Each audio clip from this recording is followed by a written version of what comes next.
अब अगर आप नारे लगाएंगे मैं बातें ज्यादा सख्त करनी शुरू कर दूंगा। और जब फील्ड मार्शल के खिलाफ कोई नहीं बोलता था तो ख्वाजा रफीक बोलता था, और फिर फील्ड मार्शल के खिलाफ बोलने के इल्जाम में ख्वाजा रफीक साहब को गद्दारी के इल्जाम में गिरफ्तार कर लिया गया। ख्वाजा साद रफीक का शुक्रिया अदा करता हूं कि जैसा गद्दार ख्वाजा रफीक था वैसा ही एक और गद्दार मोहसिन दावड़ आपने बुलाया है। अभी जब मैं इधर आ रहा था तो ये बाहर मुझे एक बुजुर्ग सियासी कारकुन मिले। उन्होंने मुझे पहले गले से लगाया, फिर मेरा माथा चूमा और फिर कहा कि बेटा जी, आपने आज ख्वाजा रफीक शहीद की बरसी पर वही तकरीर करनी है जो आपने 30 साल पहले टाउन हॉल में की थी। मैं कहा बुजुर्गो, ओ बुजुर्ग पीछे बैठा है, ओ पीछे बैठा है। मैंने कहा बुजुर्गो वो तो बड़ी सख्त तकरीर थी और उस वक्त तो आपकी पार्टी की हुकूमत भी नहीं थी, आज तो आपकी पार्टी की हुकूमत भी है और सलमान भाई वजीर भी है, तो वो तकरीर मैं कैसे करूं? तो उन्होंने कहा तेनू कसम पा रहे हैं पुत्रा, ओए असल गल दस दे, वजीर वजूर भुल जा सारे अज। तो मैं राणा साहब फंस गया। उन्हें कसम पाती, बाबा जी पीछे बैठे, बुरा ना बनाना।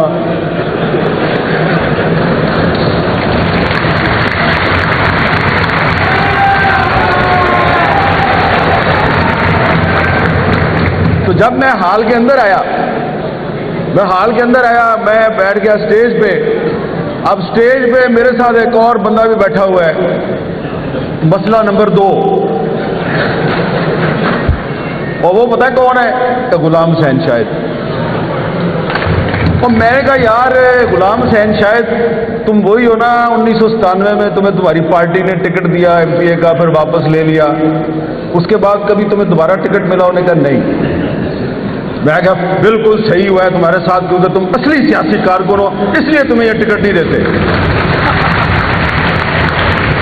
तो किसी असली सियासी कारकुन को भी टिकट मिल जाती है, लेकिन ज्यादातर को नहीं मिलती। और हो सकता है कि अगर राणा सनाउल्लाह साहब मुस्लिम लीग पंजाब के सदर रहे और बाख्तियार सदर रहे, तो ये जो बल्दियाती इलेक्शन आ रहा है उस इलेक्शन में आप में से बहुत से लोगों को शायद टिकट मिल जाए, और अगर ना मिले पार्टी छोड़ देना है। ओ भाई गुलाम हुसैन शाहिद नहीं बनना आपने। वजह यह है कि ख्वाजा रफीक साहब जो है ना, अब उनकी बात करता हूं मुझे पता है आप सबका महबूब कायद है ख्वाजा साद रफीक, ठीक है, मेरा भी महबूब है,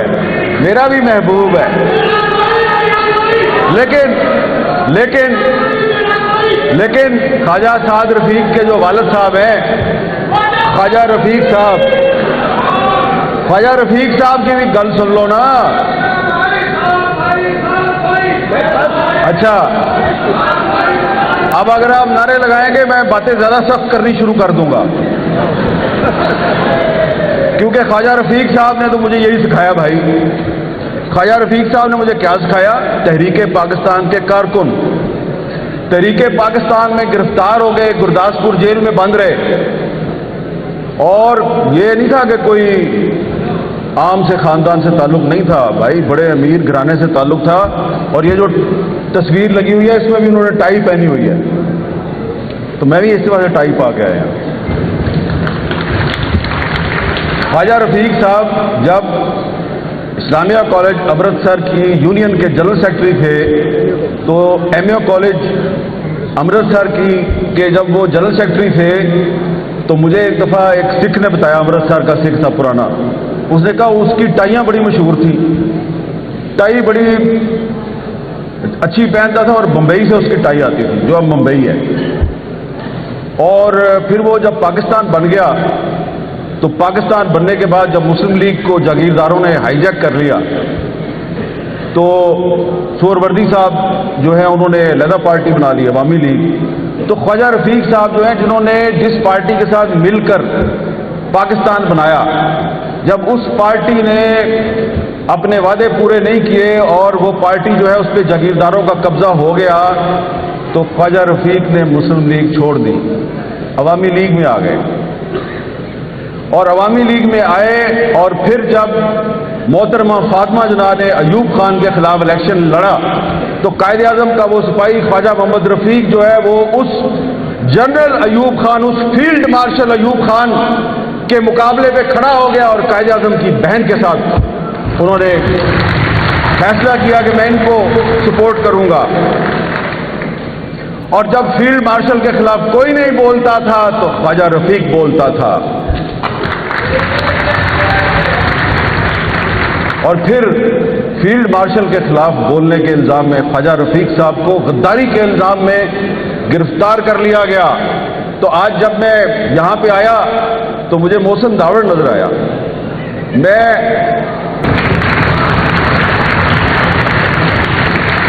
और भी कुछ गद्दार मुझे यहां नजर आ रहे हैं, मैं उनके नाम नहीं लेता, लेकिन फिर मैं आपको हिस्ट्री बता रहा हूं ख्वाजा रफीक की।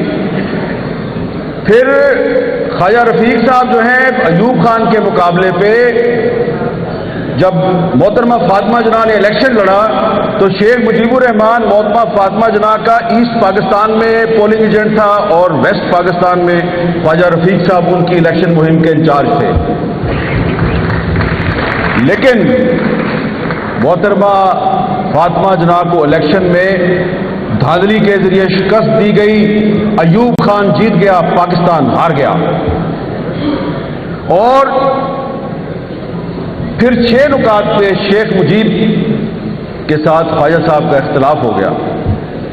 तो वो ख्वाजा रफीक जिसने पहले मुस्लिम लीग छोड़ी अवामी लीग में आया, तो फिर जब 6 नुकात पे शेख मुजीब से इख्तिलाफ हुआ तो राणा साहब उन्होंने अवामी लीग भी छोड़ दी और वो पीडीपी में आ गए नवाब नसरुल्लाह खान के साथ।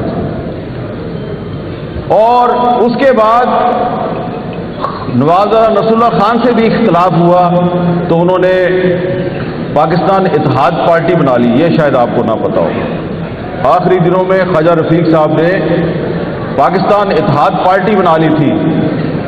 तो मैंने आपको ये छोटी सी हिस्ट्री इसलिए बताई है कि जो असली सियासी कारकुन होता है ना, आप जैसा असली सियासी कारकुन, वो अपने असूल पे सौदेबाजी नहीं करता। और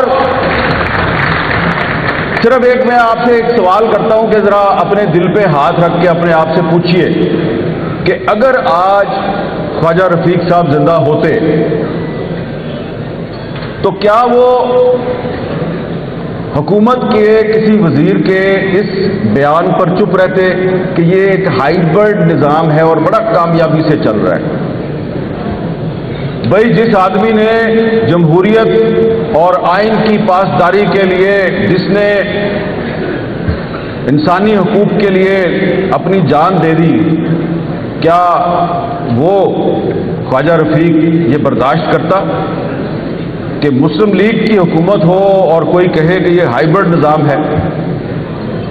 तो ये बात मैं इसलिए कर रहा हूं कि ये असली सियासी कारकुनों का इज्तिमा है और असली सियासी कारकुनों को ये सोचना चाहिए कि अगर आपने इस मुल्क को आगे लेके जाना है और इस मुल्क की सियासत में आपने भी किरदार अदा करना है तो हाइब्रिड सिस्टम में सियासी कारकुन की कोई गुंजाइश नहीं है। हाइब्रिड सिस्टम में तो मुफाद परस्त लोग जो है वही जो है वो आगे आते हैं। हाइब्रिड निज़ाम में बहुत कम लोग जो हैं वो वहां पहुंचते हैं जहां राणा सनाउल्लाह साहब पहुंचे हैं। तो असली जमहूरियत की कामयाबी ये है कि आप सब वहां पहुंचे जहां राणा सनाउल्लाह साहब पहुंच गए और राणा साहब की ये जिम्मेदारी है कि ये आपको वहां लेके जाएं जहां तक वो खुद पहुंचे हैं। और मुझे यकीन है कि एक ऐसा ख्वाजा रफीक जो शोरश काश्मीरी का दोस्त था, जो हबीब जालब का दोस्त था, तो उसकी याद में अगर ये एक इज्तिमा हो रहा है तो इसमें ये जो थोड़ी सी मैं तनकीदी बातें कर रहा हूं वो बुजुर्ग पीछे बैठा है, उसने मुझे कसम डाल दी है। बात तो मैंने पहले भी करनी थी लेकिन थोड़ी एहतियात से करनी थी, लेकिन बुजुर्गों ने कसम डाल के तो वो एहतियात की सारी जंजीरें तोड़ दी हैं। तो इसलिए ख्वाजा रफीक साहब के एक दोस्त हबीब जालब थे, اور انہوں نے اس زمانے میں ایک شعر کہا تھا، خاک میں مل گئے نگینے لوگ، حکمران ہو گئے کمینے لوگ. یہ اس زمانے کی بات ہے. تو یہ بات میں اس لیے کر رہا ہوں کہ آپ بھی چاہتے ہیں، میں بھی چاہتا ہوں کہ یہ ہمارا پاکستان آگے جائے، اس میں جمہوریت مضبوط ہو. یہ جو اس وقت سسٹم چل رہا ہے یہ تبدیل ہو جائے، لیکن یہ سسٹم ایسے تبدیل نہیں ہوگا. ہائیبرڈ سسٹم میں یہ تبدیلی نہیں آ سکتی. یہ تبدیلی اس وقت آئے گی جب آپ لوگ اسمبلیوں میں پہنچیں گے. اور آپ کیسے پہنچیں گے کہ آپ کو رانا ثناء اللہ نے اور سعد رفیق نے لے کے جانا، یہ ان کی ذمہ داری ہے. ایک اور بھی مسئلہ ہے، یہ بیٹھا مسئلہ ظہیم قادری.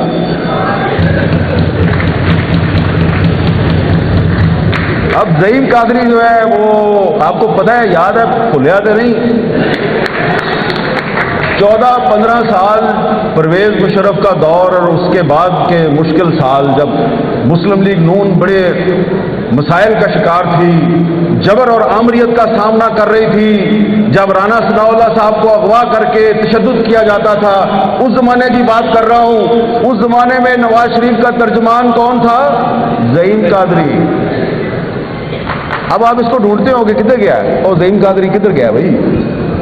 تو یہ دیکھیں، یہ بھائی جان بات یہ ہے کہ مشکل دور میں آپ کا ترجمان ظہیم قادری ہو اور جو حکومت آئے تو ترجمان کوئی اور بن جائے. یہ میں صحیح بات کر رہا ہوں کہ غلط کر رہا ہوں؟ صحیح بات کر رہا ہوں کہ غلط کر رہا ہوں؟ تو خواجہ رفیق زندہ باد کا نعرہ لگاؤ، خواجہ رفیق، خواجہ رفیق. ہاں، سعد رفیق زندہ باد بھی بالکل ٹھیک ہے، لیکن اس سے زیادہ زور سے خواجہ رفیق. تو بھائی جان زیادہ باتیں میں نے کر دی. چاچا جی صحیح باتیں کر رہا ہوں نا، آپ کی قسم تو نہیں نا توڑی میں نے؟ ٹھیک ہے. اب جناب آخر میں ایک چھوٹی سی بات یہ کرنی ہے کہ یہ باتیں کرنے کی ضرورت کیوں محسوس ہو رہی ہے. ایک تو ہمیں ہائیبرڈ سسٹم قبول نہیں ہے، وہ اس لیے کہ بھائی یہ قائد اعظم کی مسلم لیگ کے وارث ہیں آپ لوگ. اگر قائد اعظم آج زندہ ہوتے، اگر خواجہ رفیق صاحب زندہ ہوتے اور کوئی کہے کہ یہ ہائیبرڈ سسٹم ہے اور بڑا اچھا سسٹم ہے، تو یہ قابل قبول ہے؟ نہیں. زور سے کہیں نہیں. تو ہم نے اس پاکستان کو قائد اعظم کا پاکستان بنانا ہے، اور آپ نے بنانا ہے، آپ نے بنانا ہے. ایسا پاکستان نہیں بنانا کہ جب پچھلے دور حکومت میں ایک صدارتی آرڈیننس کے ذریعے پیکا قانون جو ہے وہ ہم پر مسلط کیا جائے اور ہم اس پیکا قانون کے خلاف